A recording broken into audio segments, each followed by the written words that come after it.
Hi guys, welcome to another video by me, Chef Stephen. In our last video we made Madras curry, and you make 90% of the BIR style curries are made with the base sauce.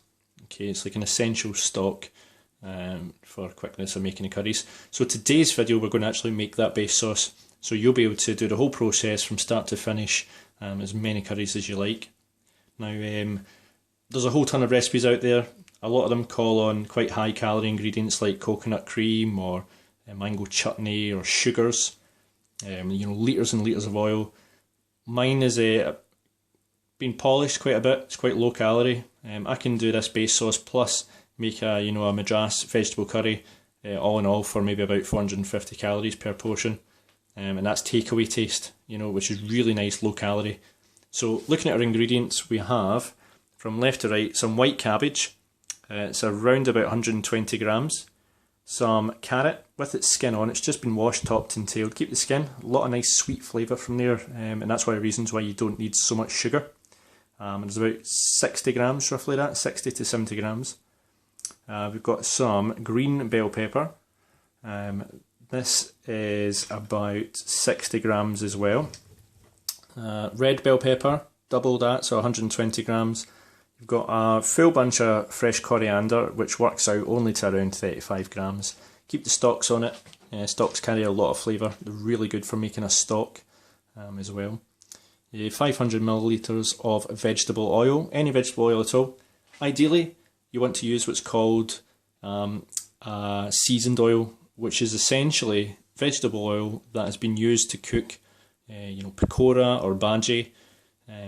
That kind of thing, and that seasons the oil. So if you cook pakora, homemade pakora, retain the oil in a bottle and you can use that for making your base sauce. It carries a lot of flavour. I don't have any handy just now, so I'm just using plain vegetable oil straight out of a bottle. We also have some garlic and ginger paste. This has just been freshly made. Really, really nice, very pungent, full of flavour. For this one, I've used 150 grams of garlic. And 150 grams of ginger with its skin on, just washed. There's maybe around 2 or 3 tablespoons of water and maybe a quarter teaspoon of salt. Just throwing it in a blender with a wee S blade and blitzed it. That'll do me easily, this base sauce plus 3 or 4 curries. We've also got in the pot, this is around 2.2 kilos of onion. I've just got some white Spanish onion, nothing special, a lot of onion. That is where you get the flavour of the base sauce. Okay, a lot of the sweetness, that kind of background taste in the BIR curries is the onion. So how you cook this will totally determine the taste of your curry. Okay, if you undercook your onions, you'll get a bitter taste to your BIR sauce. It won't be as nice. You want to make sure these are almost dissolving. But I'll show you that on the actual cooking process. I've chopped these up maybe in quarters just to make it easier later on for a stick blender to mash up. Okay, I've got this on heat. This cooker again goes 1 to 6 in terms of heat, 6 being the highest. I've got it on a number 2. On a gas heater, that's going to be around a low flame. Now, everything is just going to get dumped into this pot and left for around about, anywhere between an hour and a half to 2.5 hours. The way you know it's ready is when a piece of onion, just any piece when it's cooking, if you can rub it in your fingers and it will just dissolve. That is it ready. So what we'll do is we'll add all this to our pot. It will look very strange, okay? It's going to look overflowing and dry. Don't worry about it. Don't put a lid on it. You probably won't be able to anyway. Just put everything into the pot, leave it on that heat, check back in it every maybe half hour to give it a stir, make sure nothing's sticking to the bottom, and we'll come back after about an hour and a half. I forgot to say, with the garlic and ginger paste of the batch I've made, I want to add around about 1 heat chef spoon for the base sauce. So that equates to roughly 100 grams. Okay, you don't need to stir it in. Just dump that on top. When you're adding your vegetable oil, also add about a cup or a builder's mug of water. Okay,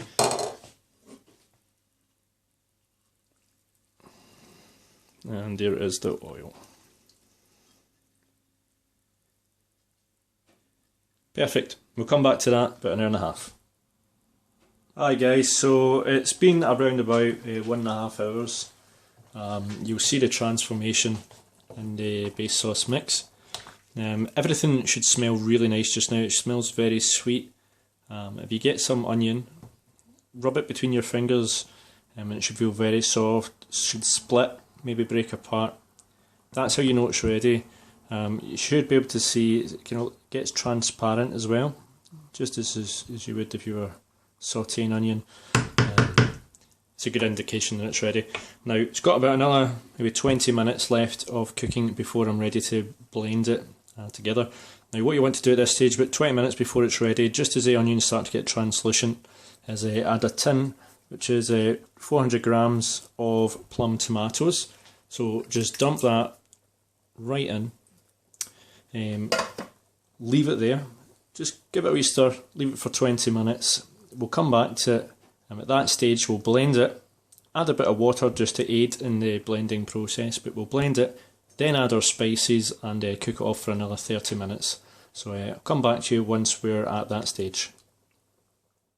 Hi guys, so we let that boil for about 20 minutes with the peeled plum tomatoes in it. All I've done since then is I have blended with a stick blender, just a domestic stick blender, the mixture. I had to add maybe half a cup of water just to help it along its way.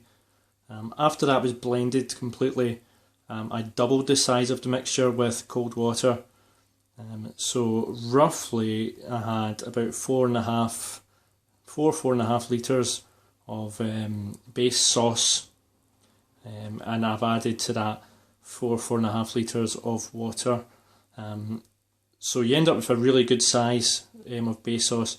Bearing in mind that one portion of curry, when you go to make it later on, is maybe around 120 mils of this base sauce. It does go a long way, hence the calories are actually low. For the base sauce itself, calorie wise, you're looking at around 5,000 calories for the full base sauce. Obviously when you're dividing that amongst mixtures, it's really not bad at all. Now we've got our base sauce here, it's been blended, doubled up with water. Now it's time to add some spice. So what we want to add is chef spoons of the following. So you want a chef spoon, which is basically 2 good tablespoons of salt, paprika, curry powder. Again, use a kind of good brand like Raja or East End. You want a chef spoon of corriander ground, ground cumin, turmeric, and you want maybe half a tablespoon of chilli powder. You don't really want to add much heat into this base sauce.